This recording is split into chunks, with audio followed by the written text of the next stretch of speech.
When I close my eyes, all I see are pictures of things I don't want to see in my mind's eye. Hello les amis, bienvenue dans ce nouvel épisode de mon podcast Ocean Room, ton podcast d'évasion avec Océane. J'espère que vous allez bien. C'est l'épisode 3. Je suis là, j'étais en train de me dire qu'on est quel épisode ? Épisode 3. Donc si tu n'as pas encore vu mes autres vidéos, je t'invite à aller voir le premier épisode et aussi le deuxième épisode. Si tu viens aussi de tomber sur cette chaîne, enchantée, je suis Océane, je suis une Française qui, après avoir grandi en France, je suis partie vivre au Canada et maintenant je vis ici à Miami Beach. Pour cet épisode aujourd'hui, installe-toi confortablement, prends-toi un petit café, un petit thé, un petit mimosa et c'est parti. Alors, déjà, je voulais t'expliquer donc mon concours en tant que Miss Nappy Paris. Je pense et j'en suis sûre que tu vas me demander, mais Océane, c'est quoi Nappy ? Ok, je t'explique. Nappy de base, c'est un mouvement qui est né aux États-Unis, je crois dans les années 2000, 1998-2000. Et en fait, ce mouvement, il avait pour but d'encourager les femmes donc afro-descendantes d'assumer leurs cheveux naturels sans les défriser. Parce que peut-être que tu ne sais pas, mais il y a beaucoup de femmes qui ont les cheveux afro, curly hair et moi-même, quand j'étais plus jeune, j'avais défrisé mes cheveux. Donc j'avais peut-être 12 ans. Dis-toi, j'étais au collège, j'étais super jeune. Parce que tout simplement, tu n'acceptes pas ta nature de cheveux. Tu sais, quand t'as des modèles, moi je me rappelle à l'époque, j'aimais trop Jennifer Lopez, etc., les cheveux lisses, tu vas donc changer la texture de ton cheveu pour en gros, ton cheveu, il reste lisse. Mais le problème avec le défrisage, c'est que au final, c'est des produits qui sont chimiques, qui vont tuer ton cheveu, qui vont changer ta texture. Et donc au final, c'est quelque chose de vraiment pas bon. Aujourd'hui, c'est aussi un symbole de fierté, d'assumer ses cheveux naturels, ses cheveux afro, ses cheveux curly. Donc voilà, c'est vraiment ce qui résume le mouvement Nappy. Et en 2015, il y a eu, donc moi j'ai participé à un concours, donc Miss Nappy Paris. Donc c'est un concours de base qui avait été créé par Valérie Bonnefond. Donc je lui fais des gros bisous si elle tombe sur cette vidéo. Et donc Valérie, c'est une femme visionnaire, inspirante et qui s'est toujours battue pour que les femmes puissent se sentir bien dans leur corps et qu'ils puissent aimer leurs cheveux naturels. Donc elle a décidé de créer un concours. Avant que je t'explique comment j'ai trouvé ce concours, etc., je voulais vraiment te parler, moi, mon rapport avec mes cheveux. Je remarquais beaucoup que j'avais, c'est vrai, mon type de cheveux était très différent, j'avais beaucoup de nœuds, j'avais du mal à me coiffer, et puis même, j'acceptais pas mes cheveux. Moi, j'ai grandi à la campagne, c'est sûr qu'il y avait pas beaucoup de filles ou de femmes afro-métisses comme moi. J'attachais vraiment toujours mes cheveux. Et c'est vrai que c'est à partir peut-être de l'âge de 16 ans que... même avant, parce que j'avais 12, à l'âge de 14 ans, 15 ans, que j'ai commencé à aimer mes cheveux. J'ai commencé, tu vois, plus je grandissais, plus je devenais adolescente, donc je prenais soin moi-même de mes cheveux, je faisais mes propres masques, etc. Et donc, j'avais laissé repousser mes cheveux parce que j'avais défrisé mes cheveux à une certaine époque. J'avais plus de boucles, c'est-à-dire que c'est pas pareil quand tu fais un brushing. Tu vois, tu vas faire un brushing, moi demain je mouille mes cheveux ils changent pas. Tu vois, ma texture elle reste. Moi, ce qui s'est passé, c'est mes cheveux ils poussaient, je les coupais jusqu'à que j'ai retrouvé ma texture curly.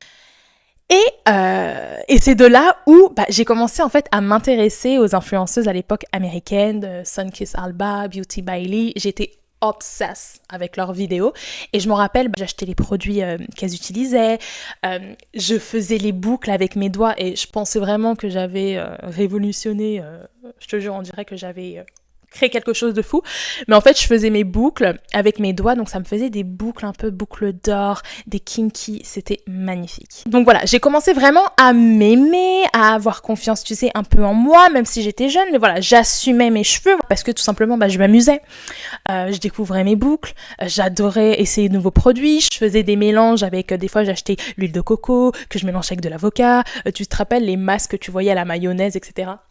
J'ai essayé de tout, mais en vrai, c'était trop bien. Franchement, j'ai adoré et c'est là, dans cette période de ma vie, que j'ai vraiment appris qu'est-ce que mon cheveu aime et qu'il aime pas. Tu vois, c'est en testant des produits et en essayant des choses que tu vas découvrir, ok, qu'est-ce que ton corps ou tes cheveux aiment le plus. Et ce qui s'est passé, c'est que c'est ça, j'étais tombée sur, je crois que c'était sur Facebook à l'époque, sur le concours Miss Nappy. Donc, en gros, fallait être fier de ses cheveux naturels, représenter les cheveux naturels, ne pas avoir les cheveux défrisés. Je me dis, mais c'est moi, mes cheveux, ils sont pas défrisés, j'ai mes cheveux naturels, j'assume mes curly, mon petit afro, j'adore. Je me suis dit, c'est parti, ce concours, il est fait pour moi. Et à l'époque, je crois que j'avais 18-19 ans. Et donc c'est ça, je m'inscris au concours. Je me rappelle, donc j'étais partie à Paris, et là tu rencontres toutes ces femmes aux cheveux afro, curly, longs, courts. J'étais en mode genre, waouh, ah ouais. Tu vois toutes ces femmes black, métisses, avec leurs cheveux naturels. Tu dis, ah c'est génial, genre on était vraiment c'était le groupe Nappy, quoi. Et donc, c'est ça, j'ai fait tous les castings, j'ai passé toutes les étapes, etc. Donc, j'ai été sélectionnée, présélectionnée, et c'est là où, je fais partie des finalistes, c'est parti pour le concours Miss Nappy. Donc, à l'époque, c'était une ambiance incroyable, t'imagines un concours de Miss, c'est vraiment, t'apprends à défiler, t'apprends à parler, t'as des questions un peu culturelles, on va te poser aussi des questions sur toi, ta philosophie, donc c'est vraiment comme le concours Miss France, hein, c'est la même chose, hein. Et à l'époque, on avait un jury, des membres du jury qui étaient incroyables, on avait des personnes de la mode, tous les créateurs, même les personnes qui créent les produits de cheveux capillaires, enfin c'était genre, franchement moi j'étais en mode genre waouh, pour moi c'était genre c'était un vrai concours, tu sais, j'étais vraiment impressionnée. J'ai 19 ans et je suis dans un concours, t'as les caméras, t'as les photographes, t'as le podium, t'as toutes ces robes que tu dois essayer, j'étais en mode wow. Franchement, c'était parfait. Donc, ce qui se passe, les amis, je suis élue Miss Nappy Paris 2015. Oh, j'étais en mode genre, no way. Et je me rappelle ce jour-là, enfin, c'était genre incroyable. Mon père, il était super ému, il est monté sur la scène. T'as tout le monde qui est là, qui te prend en photo, etc. J'étais en mode genre, mais non, ça y est, l'aventure, elle commence. Et franchement, c'était une aventure incroyable. Parce que déjà, donc j'avais ma première dauphine Armelle et ma deuxième dauphine Vanessa. Et en fait, on représentait, mais vraiment, genre, on représentait 3 types de cheveux différents. Armelle, c'était vraiment le cheveu afro. Vous voyez, elle avait ce petit afro, je m'en rappelle, bien rond à l'époque, enfin magnifique. Vanessa, c'était les cheveux un peu caribéens, longs, bouclés, noirs. J'adore. Et moi, j'avais ces cheveux un peu métissés, tu vois, les cheveux un peu curly, avec cet afro, mais en même temps très curly, court. Et on a été élus toutes les 3 et c'était incroyable. Franchement, c'était une expérience de dingue. Et pendant tout ce concours et ce parcours, on a vraiment représenté fièrement nos cheveux naturels. Donc, on a fait beaucoup d'événements. Je me rappelle, on avait fait l'UNESCO. J'avais fait un défilé à l'UNESCO à l'époque, la Foire de Paris. On avait posé ici pour le magazine Roots, qui est un magazine incroyable, qui parle vraiment de toute la culture un peu afro-caribéenne, c'est super. Oui, on avait fait tellement de projets, c'était, même là, je me dis, c'était en 2015, imaginez-vous, mais je me rappelle, j'avais fait des couvertures de magazines, des photoshoots, j'avais fait tellement de choses, j'avais tout gardé à la maison, et beaucoup d'événements surtout, où vraiment on rencontrait les professionnels, vraiment capillaires, qui nous proposaient leurs produits de cheveux, et franchement c'était génial, parce que je me rappelle, à la maison, j'avais un carton avec tous les produits qu'on m'avait offerts. Je pense pendant 1 an, j'ai eu tous ces produits, voire 6 mois, 1 an. Ce concours, il avait vraiment pour but de sensibiliser, en France en tout cas, parce que c'était Miss Nappy Paris, mais voilà, de sensibiliser à toutes les femmes et les hommes, bien sûr, qui ont des cheveux et qui sont nés avec des cheveux texturés, naturels, afro-curly, c'est d'assumer tes cheveux. On était là pour te dire, arrête le défrisage, parce que vous savez très bien, il y avait beaucoup de campagnes, même je voyais sur les réseaux sociaux qui disaient avoir un afro, avoir un curly hair, c'est pas professionnel. La coupe professionnelle, c'était d'avoir les cheveux lisses et un chignon. Vous voyez ? Donc en fait, le fait d'arriver avec un concours qui a eu 3 éditions, si je me trompe pas, 3 éditions, et de dire non, t'es une femme métisse, t'es une femme africaine, t'es une femme qui vient des Caraïbes, t'as des cheveux curly, c'est tes cheveux naturels, tu vas les aimer, tu vas apprendre à les coiffer, tu vas apprendre à assumer tes cheveux. Et en fait, c'était ça le message de ce concours. Donc, t'imagines que moi, j'avais, on va dire, cette responsabilité de m'assumer, d'assumer mes cheveux, de connecter aussi avec mes origines, parce que j'ai rencontré des gens qui viennent de partout, d'Afrique, du Nigeria, du Sénégal, du Cameroun, et on a toutes des cheveux différents, toutes des cheveux texturés, mais on est là pour se dire, on s'aime, on s'assume. Et ça, c'était le message phare de ce concours. C'est de te dire, tu vois, quand j'avais des petites filles qui me demandaient des photos de mes cheveux, qui me disaient « Oh, je veux trop avoir des cheveux comme toi », là, tu dis ton pari, il est réussi. Là, tu dis oui, c'est ça. Et moi qui est une femme métisse, je vais avoir forcément des enfants métisses avec des cheveux texturés, avec des cheveux qui vont être différents.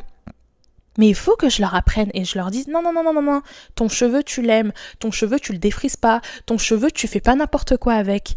Vous voyez, c'est le fait d'assumer, le fait de se sentir bien dans sa peau. Donc c'est un mouvement pour moi, bien sûr, qui me parle et qui me représente parce que je suis une femme française d'origine congolaise algérienne, donc avec vraiment des bonnes racines, hein, j'allais dire, ouais, des bonnes racines africaines. Donc c'était important pour moi et même aujourd'hui dans ma vie de tous les jours, ce concours c'est le chemin, enfin c'est la suite de mon chemin en tant que femme aujourd'hui, Océane de 29 ans, qui s'assume, qui adore ses cheveux, qui voilà est très fière de représenter ses cheveux. Et vous savez que chaque fois que je porte mes curlières, tout le temps dans la rue des gens qui sont là, te disent wow, it's beautiful, wow, j'adore, ils sont incroyables vos cheveux, j'adore vos cheveux. C'est là que tu dis c'est le message quand j'ai envie, tu vois, j'ai envie quand je sors dehors, j'ai envie que les gens ils aiment mes cheveux, qu'ils adorent mes cheveux, qu'ils trouvent ça magnifique. Mais si tu écoutes ce message et que tu tombes sur cette vidéo, tu vois, et que tu as des cheveux texturés, que tu as des cheveux curly, afro, franchement, assume tes cheveux. Tes cheveux, c'est ta force. Et je le dis, et je l'ai même dit dans mon premier épisode, mes cheveux, c'est ma force, c'est mon identité, c'est qui je suis. Après, j'avais aussi envie de te parler, c'est sûr, de ce côté un peu où je me suis aussi remise en question, les côtés un peu plus difficiles, parce qu'en fait, je t'explique. Quand j'ai fait ce concours, donc, sur les réseaux sociaux, il y avait des personnes qui disaient que je n'étais pas assez noire pour gagner ce concours, vous voyez, où j'étais élue parce que j'étais claire, j'avais la peau claire. Bon, ça encore, c'est un autre sujet, mais j'avais envie quand même d'en parler parce que ça m'avait quand même beaucoup touchée et j'avais envie de parler quand même de la légitimité en tant que femme métisse. On est légitime de participer, moi en tout cas j'étais légitime de participer à ce concours et qu'on est en tant que femme métisse considérée aussi avec des racines et une culture afro. Et en fait, moi, c'est là où, tu vois, il y avait ce côté où, j'étais jeune, alors t'imagines, c'est pas comme aujourd'hui. Aujourd'hui, je sais qui je suis, voilà, j'ai grandi, j'ai eu des expériences, etc. Donc voilà. Mais à l'époque, c'est vrai que ça m'avait touchée. Je me suis dit, bon. Et tu vois, c'est une question où, même des fois aujourd'hui, mais j'ai envie de t'en parler quand même parce que j'ai envie d'en parler, c'est important. En tant qu'enfant métisse, tu sais, c'est vrai que c'est difficile de savoir, ok, où tu te situes. Parce que moi, ma maman est blanche, mon papa est noir. Ok ? Donc pour moi, je suis la création de ces deux humains, avec une couleur de peau mélangée, donc voilà. C'est vrai que moi, quand j'avais eu ces commentaires, tu dis, ok, où je me place, tu vois, dans quel côté je me place. Parce que, pour moi, oui, je suis née en France, je suis française, mais je suis aussi proche de mes origines françaises que de mes origines africaines. Tu vois ? J'ai une famille africaine. J'ai du sang africain. Mes cheveux sont texturés. Mes cheveux sont bouclés. Ma racine de cheveux est afro. Malheureusement, c'est les commentaires négatifs de la vie et des fois, on va pas aimer la différence.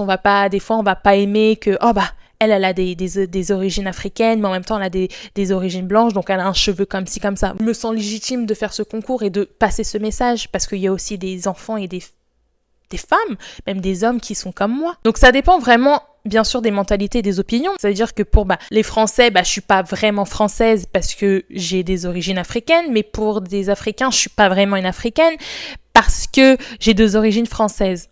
Et c'est ça en fait la question en tant que métisse, et c'est pour ça qu'aujourd'hui je suis une femme métisse, je représente les métisses dans ce monde et sur cette terre, et Pour moi, c'est notre place, elle y est quelque part. Vous voyez, notre place, elle est là. Quand des fois, tu peux faire face à des choses comme ça qui sont un peu, tu sais, négatives, qui te remettent en question, en doute, ne doute pas. T'as ta place dans ce monde.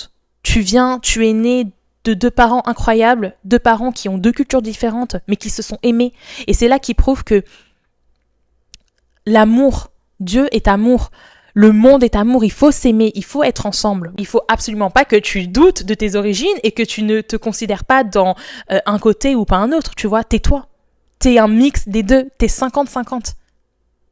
Donc, c'est pour ça que moi, c'était quand même important que je le dise. Et aussi, petite histoire, enfin, petite anecdote, quand j'ai fait mes papiers d'immigration, ici pour les États-Unis, ils m'ont demandé mon ethnicité. Mon ethnicité. Ils m'ont demandé, ok, mon ethnicité, etc. Donc, ils m'ont proposé soit blanche, soit latino, soit amérindien, soit asiatique, ou soit black américain. Et donc, moi, je me dis, black américain. Mais d'un côté, je me suis dit, mais attends, Océane, black américain. Je me suis dit, mais je suis pas américaine. Et quand j'ai fait la recherche, donc le black américain, c'est les descendants afro-africains. Donc je me suis dit, oui, je suis descendante afro-africaine, mais je suis aussi blanche de ma mère, je suis 50-50. Donc au final, on va te demander de choisir une case. Donc là, tu dois dire, il faut que je choisisse. Mais je peux pas choisir puisque je suis les deux, je suis 50-50. Donc moi, ce que j'ai fait, c'est que j'ai coché les 2 cases. Alors, on verra ce qu'ils vont me dire ou pas, mais je suis 50-50. Parce que tu peux pas renier tes origines, et que ça soit des 2 côtés. Tu peux pas les renier. Je pourrais jamais renier que je suis congolaise de mon père, et que je suis française algérienne de ma mère. Vous voyez ? On pourra jamais... en tout cas, moi, je pourrais jamais dénigrer mes 2 côtés, parce que tout simplement, c'est une culture, comment t'as grandi, tu vois ce que je veux dire, ce que ton père il t'a appris par rapport à ton pays, la famille de ton père, la famille de ma mère, enfin jamais je vais dénigrer ça, vous voyez. Et donc c'est vrai que quand il y avait ce cas-là, c'est là où je me dis, les enfants métis, les enfants qui sont 50-50, alors t'imagines si t'es 25-25-25-25, il y en a qui ont des origines, t'imagines. Et c'est là où, voilà, j'ai envie de dire, non, on a notre place, on mérite, on est des enfants métis, on mérite, on a notre place, on a notre voix à dire, et au contraire, on est la preuve. On est la preuve de l'amour culturel, de la différence. On est la preuve que 2 personnes qui ne viennent pas du même pays, qui n'ont pas la même culture, même des fois des religions différentes. C'est pour ça que j'ai envie de te passer ce message, tu vois, même si tu écoutes cette vidéo et que tu peux avoir différentes origines, etc. Tu as ta place dans ce monde et ne laisse personne ne douter de ça, personne. Ou que tu dois choisir, surtout des fois, tu dois choisir, t'as pas à choisir. Tu es qui tu es. Tu aimes le 50% de ton père, tu aimes le 50% de ta mère. Et grâce à ces 2 50%, quand toi tu vas rencontrer la personne pour toi ou si tu auras des enfants, t'imagines la culture que tu vas leur apprendre? T'imagines la diversité qu'ils vont avoir? Donc c'est une richesse, c'est une force.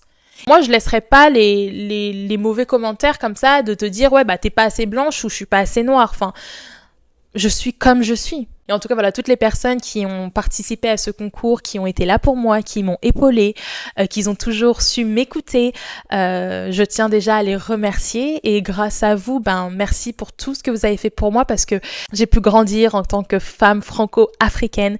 J'ai pu montrer au monde, parce que même après, je suis partie au Canada et j'étais fière de parler de mon concours Miss Nappy. Et j'en ai parlé à tout le monde, même ici, juste aux États-Unis, je dis à tout le monde, yeah, Miss Nappy, Miss Nappy. Mais parce que je suis fière, vous voyez, je suis fière d'avoir fait ce concours, d'avoir pu participer à ces événements, d'avoir représenté aussi des créateurs et des personnes qui étaient incroyables et qui avaient envie de montrer leur art et montrer que l'Afrique compte. L'Afrique, on crée, on est des visionnaires.